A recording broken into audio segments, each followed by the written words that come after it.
Assalamualaikum warahmatullahi wabarakatuh. Perkenalkan, nama saya Zulhaji Asraf, NIM 19120172. Kami dari kelompok 4 ingin menjelaskan tentang kerusakan tanaman akibat silvisida ataupun herbisida.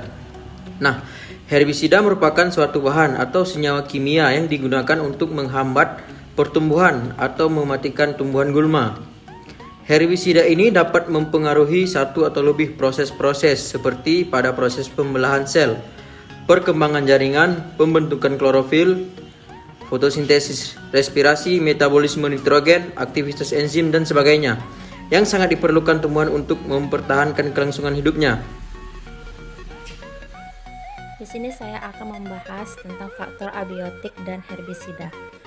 Faktor biotik, pertama kita harus mengetahui itu apa faktor biotik. Faktor biotik adalah komponen lingkungan berupa sumber daya tak hidup yang mencakup kondisi fisik dan kimia dalam ekosistem.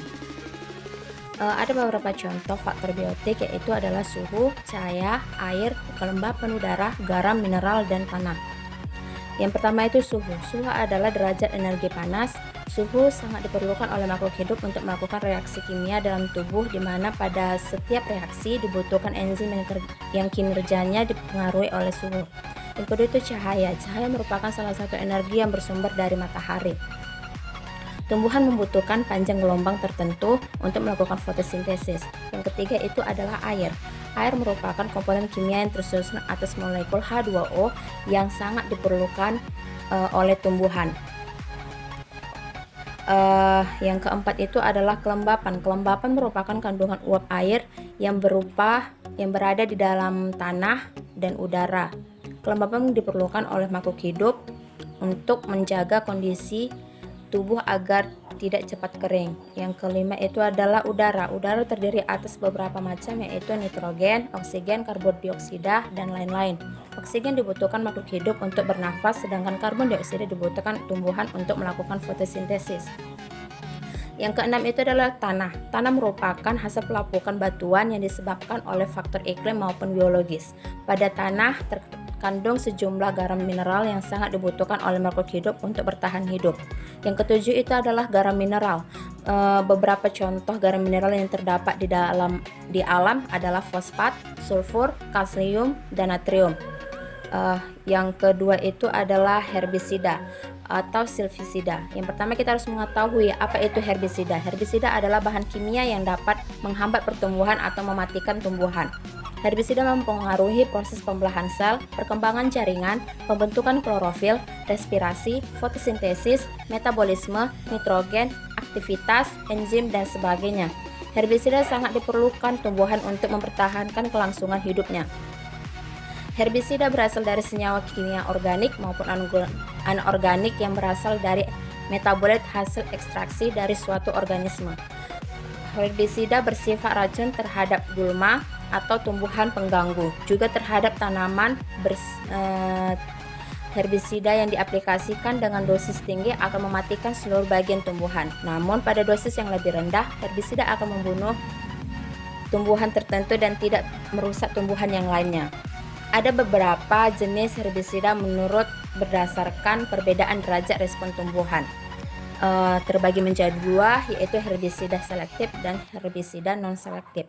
Herbisida selektif itu ialah herbisida yang bersifat lebih racun untuk tumbuhan tertentu daripada tumbuhan lainnya. Contohnya itu amitrin, diuron, oxyfluorphan, clomojan, dan carbendazole. Yang kedua itu herbisida non-selektif, yang dimana itu merupakan herbisida yang beracun bagi semua spesies tumbuhan yang ada. Contohnya itu glifosat dan paraquat.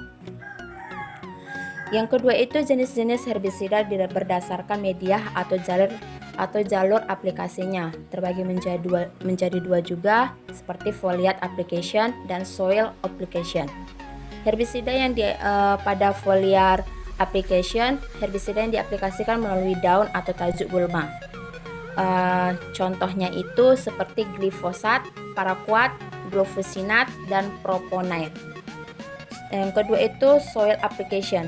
Herbisida yang diaplikasikan melalui tanah, baik dilakukan dengan cara penyemprotan pada permukaan tanah maupun dicampur dengan tanah. Herbisida yang diaplikasikan melalui tanah diarahkan untuk mengendalikan gulma sebelum gulma tersebut tumbuh.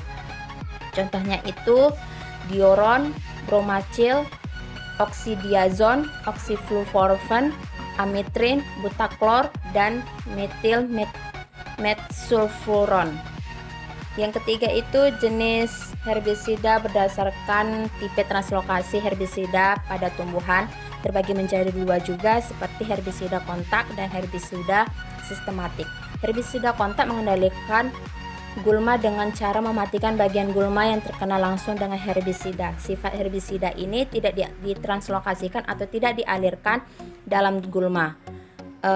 Jika bagian organ gulma yang terkena herbisida, maka semakin baik juga daya kerja herbisida. Contohnya itu contoh herbisida kontak atau yang tidak ditranslokasikan itu seperti di oxyfluorphan, oxadiazon, dan propanil, serta bagian herbisida lainnya yang bersifat tidak selektif seperti paraquat dan glufosinat. Yang kedua itu herbisida sistematik atau ditranslokasikan, itu berupa herbisida yang dialirkan dari tempat terjadinya kontak pertama dengan herbisida ke bagian lainnya. Herbisida jenis ini dapat diaplikasikan melalui tajuk maupun melalui tanah. Contoh herbisida yang melalui tajuk itu seperti herbisida glifosat, sulfosat, dan ester. Sementara contoh herbisida yang melalui tanah itu seperti herbisida amitrin, atrizin, metribuzin, dan dioron. Herbisida berasal dari senyawa kimia organik maupun anorganik, atau berasal dari metabolit hasil ekstraksi dari suatu organisme.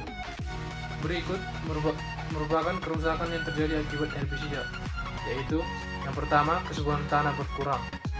Tanah yang terkena herbisida yang berlebihan dapat kehilangan kesuburannya. Hal ini terjadi karena cacing tanah yang berfungsi untuk menyuburkan tanah berusaha untuk menghindari bagian tanah yang terkena herbisida tersebut. Yang kedua yaitu spesies punah. Polutan yang berbahaya yang ditebar di tanah bisa berbahaya dan dapat memicu pada punahnya spesies hewan tertentu, seperti cacing tanah yang dapat menyuburkan tanah. Yang ketiga yaitu peledakan hama. Penggunaan herbisida dapat meracuni fauna-fauna kecil yang menjadi makanan bagi predator, seperti semut, cacing, dan sebagainya. Yang keempat yaitu mencemari lingkungan. Zat kimia yang masuk ke dalam tanah jauh lebih banyak dan bisa mengalir ke daerah lingkungan yang lain. Bagian tanah yang tercemar oleh herbisida akan semakin luas dan dapat merusak lahan lainnya. Dan yang kelima yaitu hama menjadi kebal. Penggunaan herbisida yang berlebihan dapat membuat para hama yang sering terkena zat kimia tersebut menjadi kebal. Hal ini disebabkan karena mereka mampu beradaptasi dengan polutan yang ada dan dapat bertahan lebih lama dari yang diperkirakan. Herbisida berasal dari senyawa organik maupun anorganik atau berasal dari metabolit hasil reaksi organisme. Herbisida bersifat racun yang dapat membasmi gulma atau tanaman terganggu. Namun, herbisida juga berfungsi untuk menjaga suatu tumbuhan dari hama gulma apabila dosis rendah atau seimbang dengan tanaman yang terkena hama atau penyakit. Nah, herbisida sangat diperlukan untuk tumbuhan dan untuk mempertahankan kehidupan suatu tumbuhan tersebut.